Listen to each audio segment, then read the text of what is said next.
បាទគោរពជំរាបសួរថ្ងៃនេះថ្ងៃទី13យើងមកតាមមើលពូជគេហៅកាដុំគឺចាប់ផ្ដើមចាស់ហើយនេះប្រហែលជាកាត់ក្រោយចូលឆ្នាំដែរពូជនេះយើងឃើញថាផ្លែទី1គឺផ្លែវាដើមទូចតែបានផ្លែច្រើនអ្វីដែលពិសេសពូជកាដុំនេះខ្ញុំសង្កេតឃើញគឺទី1គឺផ្លែវាពេញកាវល្អហើយផ្លែវាអត់សូវធំទេបងប្អូនចាប់អារម្មណ៍ហើយណាគាត់ចការនេះគាត់ដាំបាន2ដើមនេះគេហៅកាដុំហ្នឹងគឺផ្លែវា90%គឺមូល្អហ្មងឃើញហើយអត់ធំទេបងប្អូនមួយប្រហែលជាធំបំផុតទេ2គីឡូកន្លះទៅ3គីឡូធំហ្នឹងគឺមើលមកចកោមកបាទអែមសែហ្មងនេះពូជកាដុំគាត់បាន2ដើមឆ្នាំទៅជាផ្លែតិចដើមខ្លះដល់10ផ្លែផងតែឆ្នាំនេះគាត់បានប្រឹក្សាជាមួយឌីប៉ូគ្រូសំលីឃើញថារបស់គាត់គឺអែមកើនផ្លែហើយយើងអ្នកលក់ក៏សប្បាយចិត្តដែរពេលដែលកសិករគាត់បានផលបែបនេះនេះមកដើមទៀតកាដុំហ្នឹងកាដុំឆែបហ្នឹងចាំពេលចិត្តទុំយើងប្រាប់បងប្អូនពីដើមហ្នឹងវាយចូលចិត្ត150ផ្លែទៅ150ផ្លែមិនចិត្តគឺ150ហ្មងគឺមកកាដុំឆែបហ្នឹងគឺអែមអញ្ចឹងគឺគូតវានេះបើសិនជាសាច់វាឆ្ងាញ់ល្អ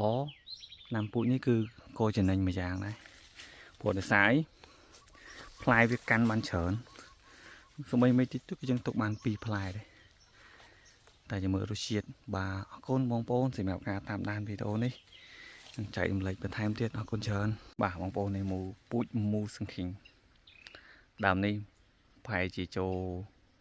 80ផ្លែហើយបាទជួបគ្នាចុងខែ4ចូលឆ្នាំហើយមូសង្ឃីងផ្លែឡើងតលុយតលុនអូខេមូខ្លំនេះមើលមកឆ្ងាញ់ហើយហ្មងមកផ្លែ4នេះបងប្អូនមើលឲ្យស្រក់ទឹកមាត់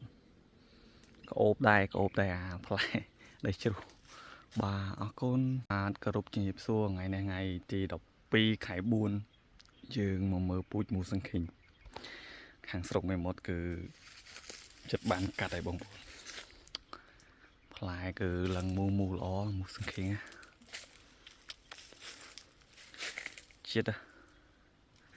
មកដើមនេះចូលប្រហែលជា60ផ្លែតែមើលដើមនេះ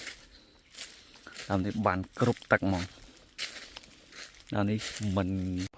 ពូជទី6ក៏ចិត្តដល់ពេលត្រូវកាត់ដែរប្រហែលជាចន្លោះចូលឆ្នាំហើយហ្នឹងកាត់ដូចគ្នាដែរអានេះរី6ធំបងប្អូនហើយនៅឈូសទៀត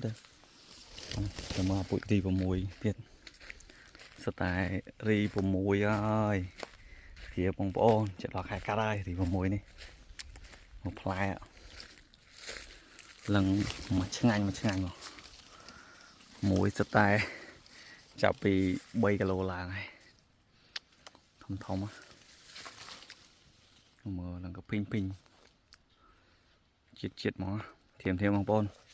បាទអរគុណ